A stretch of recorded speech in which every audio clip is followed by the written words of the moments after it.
I think after Mario won his last fight in Newark, this was a fight that people thought would be next for him, considering you were coming off a title fight and he's on this 9-fight win streak. So after his win in Newark over Patchy Mix, did you think Mario would be your next opponent? Yes, when I just saw how he win, and I just saw he win that fight.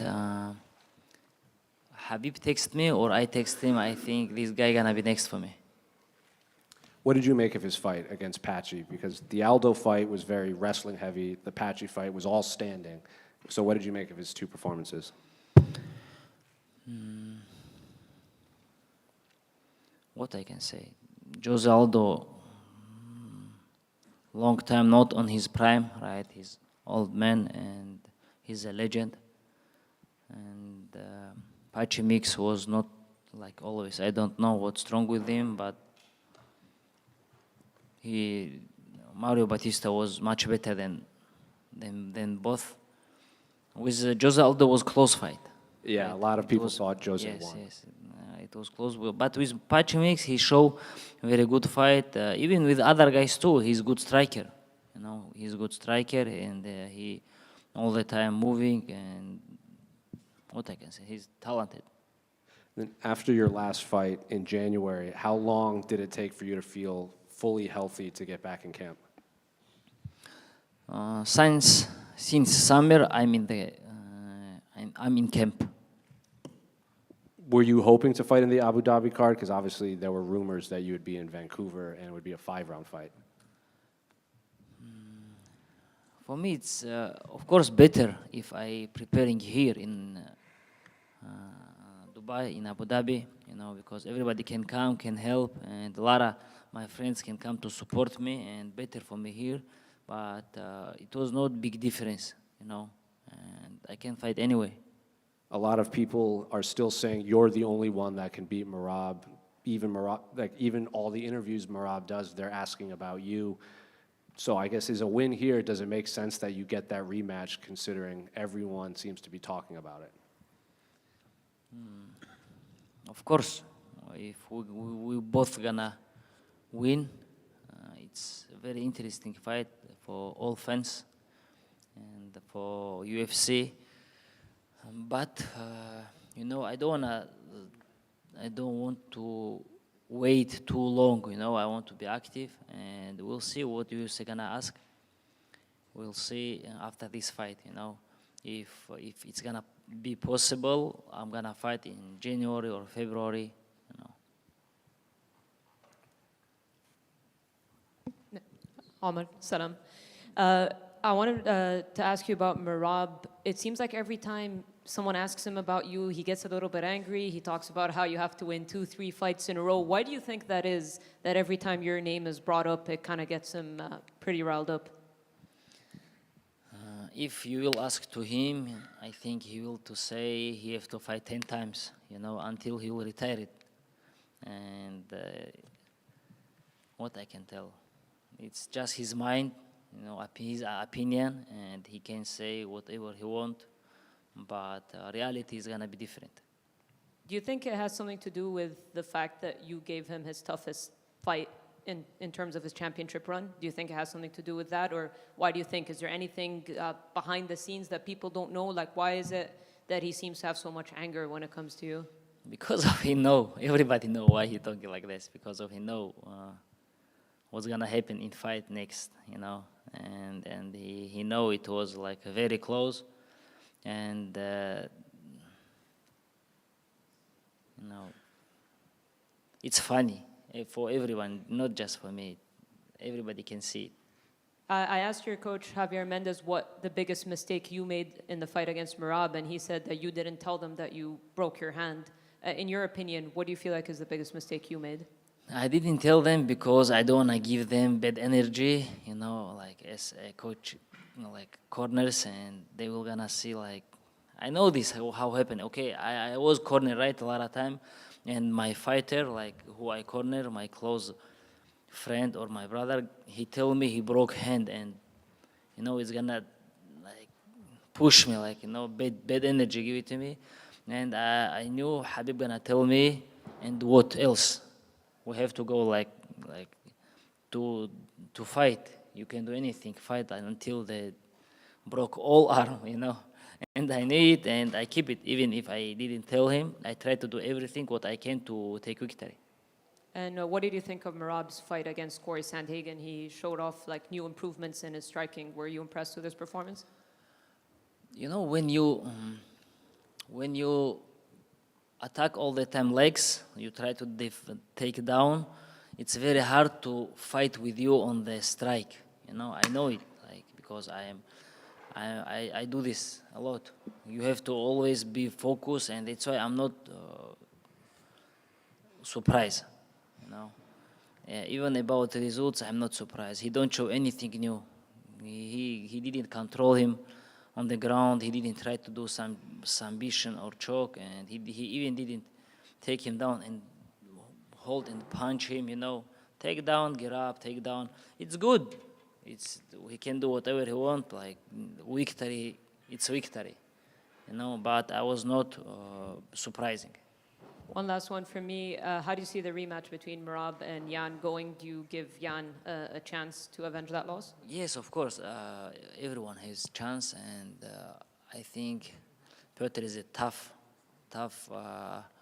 fighters in our division, and it depends on how he will be ready, how Merab will recover. You know, fourth fight in the 1 year, it's not easy for body, you know. My prediction, it's if it's not gonna be some TKO or something like that, Merab gonna win, because he's gonna do same game how he did with O'Malley, with Sandhagen, you know. Thank you. Umar, Thomas, RMC Sport French TV. Following up on my colleague about Merab. Out of 10 fights against Merab Dvalishvili, how many did you win? 7, 8, 9? Out of 10 fights. Если продолжить ее вопрос, из 10 боев твой бой против Мераба. Из 10 боев сколько раз ты выиграешь или сколько раз проиграешь?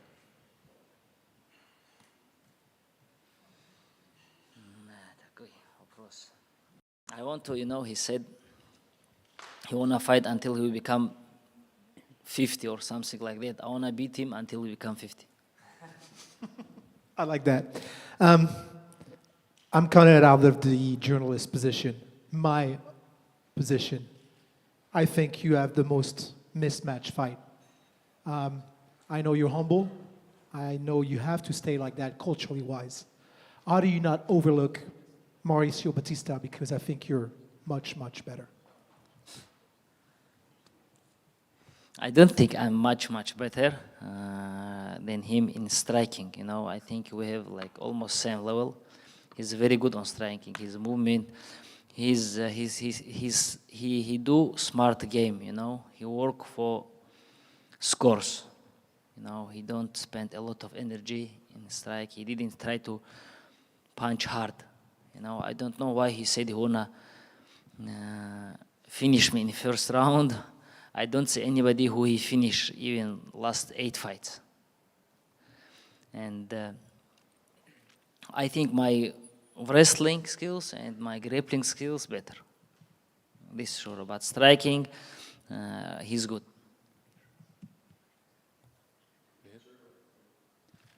Hi, Omar, Yusuf here.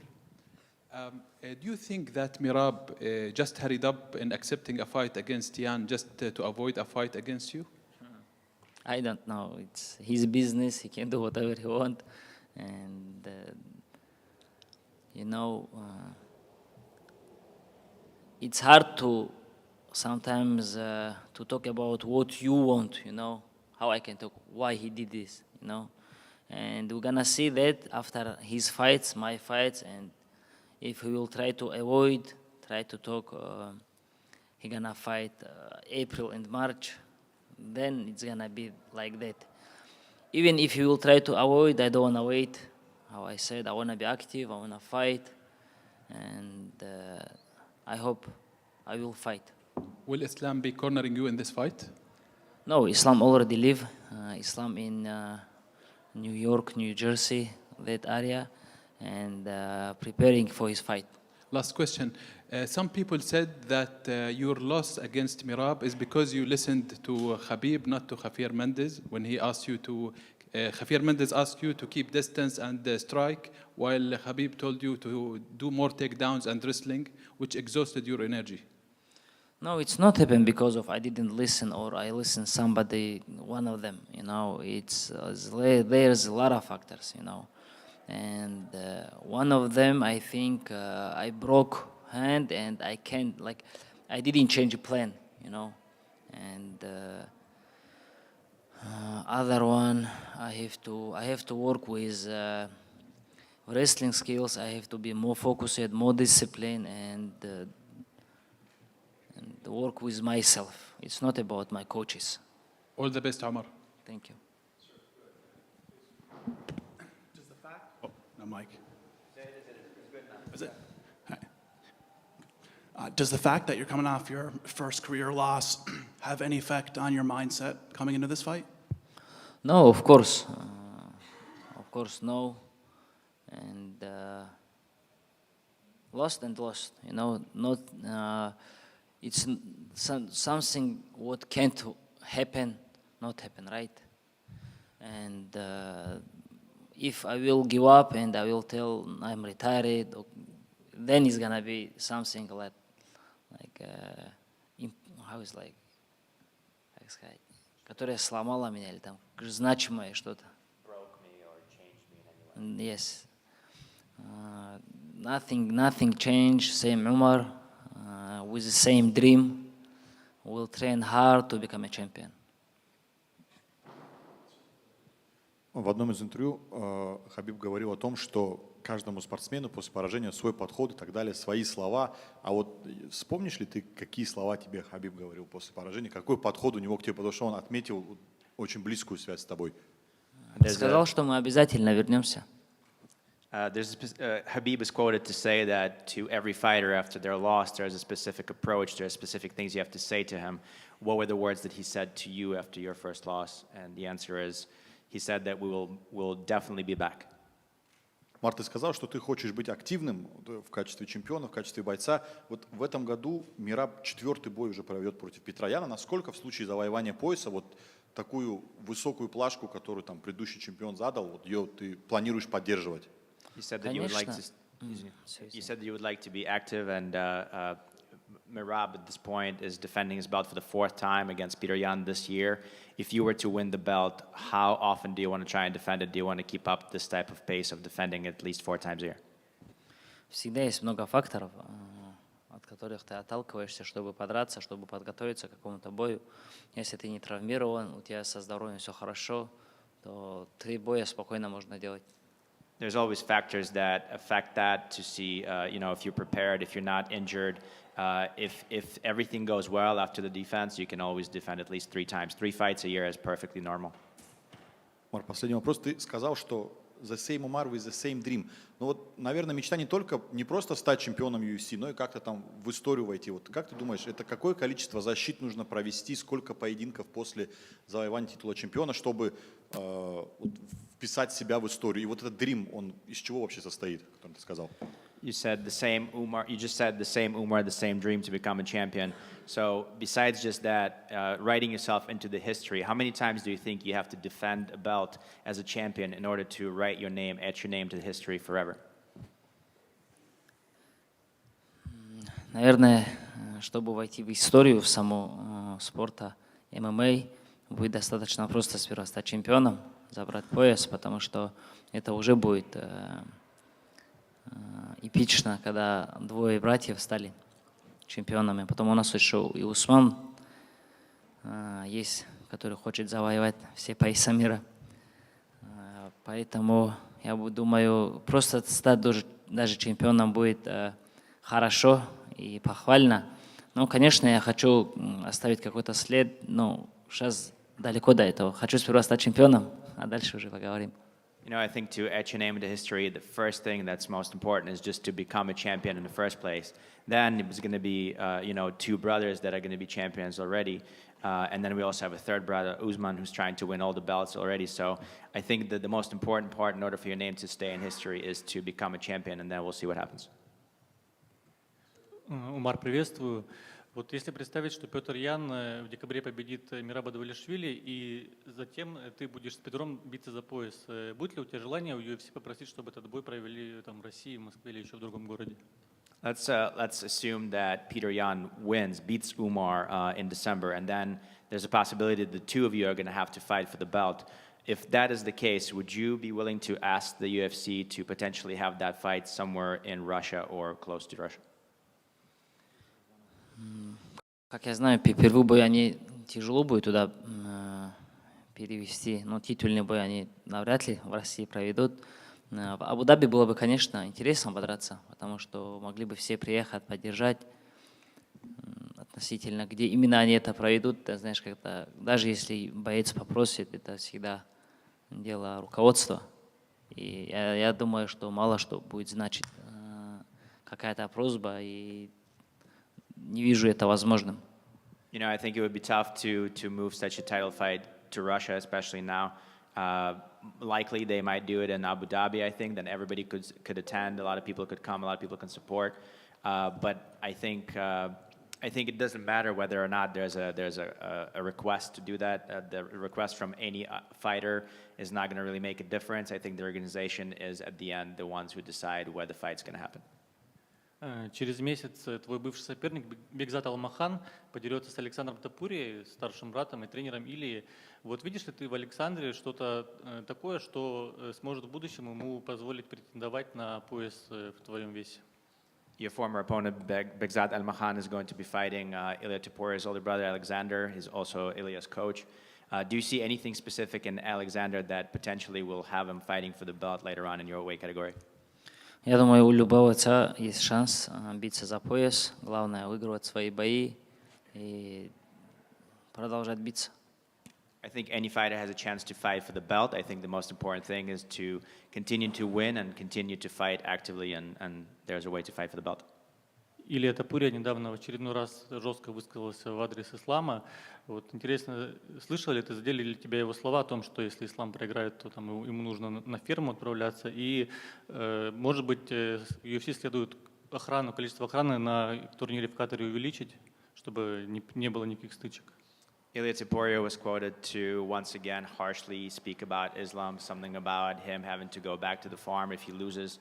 Do you think that the UFC should up the security on the Qatar fight in order to make sure that everything's okay there? Знаешь, как сказал однажды Мэнни Пакьяо, любой человек, особенно любой спортсмен, который будет себя вести возвышенно, понимаешь, там, вот, с этой горделивостью, мол, ты вот, обязательно будет унижен. Есть такие у него слова прекрасные. Я не знаю, можно что угодно говорить.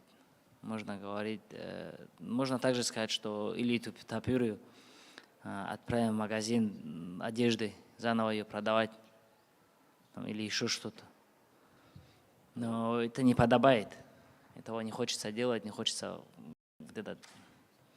У ислама и так есть ферма, и так у него есть на ферме овцы, и без этого он занимается, без советов, или тоже он занимается фермерским хозяйством. You know, there's Manny Pacquiao once was said that any fighter that talks down will eventually be the one who be brought down in a ring. So I think that those words mean something, and there's other things that we could say. We can kind of match him on the same energy. We can say that if he loses, he can go back to a store and start selling clothes again or whatever he does. And with or without being a champion, Islam has a farm and he's got the sheep that he herds there. He does the farmer stuff there, so it doesn't have to do anything with the fighting. It's something separate that he does. So you can get to that level or on that level and be like them, but there's no reason for that. That's not something that we bring ourselves down to. Умар, приветствую. Справа. От тебя здесь. Умар, приветствую. Ты рассказал о том, что тебе сказал Хабиб после поражения от Мераба, но нельзя сказать, что это было тяжелое поражение для тебя. При этом совсем недавно Магомед Магомедов, твой спарринг-партнер, очень тяжело проиграл. Расскажи, что ты ему сказал после этого и насколько тоже тяжело воспринял это. You said that Habib told you after your first defeat, your defeat to Merab, he said that we'll be back for sure. There's also your sparring partner, Magomed Magomedov, who had a much harder loss than you did to Merab. What words did you say to him after that harsh loss? Конечно, поддержал словами и сказал, что у его оппонента был единственный шанс выиграть его именно вот таким образом и запустить их драться еще 10 раз. Из 10 раз Мухаммад, Тигр выиграл бы его, я думаю. Просто вот именно тот самый случай, когда из миллиона один. Понимаешь? You know, I just said some words of support, and I made sure that he understands that. You know, I told him that his opponent had the one chance to win, this one lucky shot that he had, and he found it. But you know, if you get him into the cage 10 times, 10 out of 10 times, Tiger is going to win. It just happened that he got caught with that lucky punch. И от меня еще последний вопрос. У тебя есть еще одна социальная сеть, Telegram. Ты его ведешь очень редко, но такое чувство, что там достаточно личные для тебя какие-то и важные вещи. Совсем недавно ты выложил пост о бывшем президенте Уругвая, который рассказывает, что нужно довольствоваться малым. И вот мне кажется, что его слова немножко не бьются с карьерой бойца, который, наоборот, должен там все свои силы вкладывать в то, чтобы как раз забрать пояс. Ты рассказал о своей мечте. Можешь немножко объяснить, почему вот выложил его цитату? You also have a Telegram channel that is, you're pretty quiet on it. You don't post on it too much, but when you do, it's something very important. We saw a post on that recently about the Uruguay president who at one point said that a man should stay humble and be good with whatever he has. And I feel like it should be something different for a fighter. A fighter should talk about how he puts all of his energy and all of his quest is to always to get the title. So tell us why specifically you decided to share that stuff. Ну, знаешь, даже книгу читает человек, он по-своему ее понимает, другой может ее прочитать, по-своему понять. Для меня в этих словах, наверное, чуть больше так смысла, чтобы человек не зарабатывал, не гнался за ней путями запретными, чтобы ты не обманывал, не кидал людей, не крал, не забирал. А люди все разные, ведь кто-то амбициозен, кто-то нет, кому-то достаточно, кто-то хочет оставить какое-то наследие, там, наследство детям и так далее. Ну, я-то отталкиваюсь не от его слов в своей жизни. В своей жизни я отталкиваюсь от слов посланника Аллаха, потом от того, что пришло в религии. И в моей религии нет ничего плохого в богатстве. Главное, чтобы она была в руках, но не в сердце.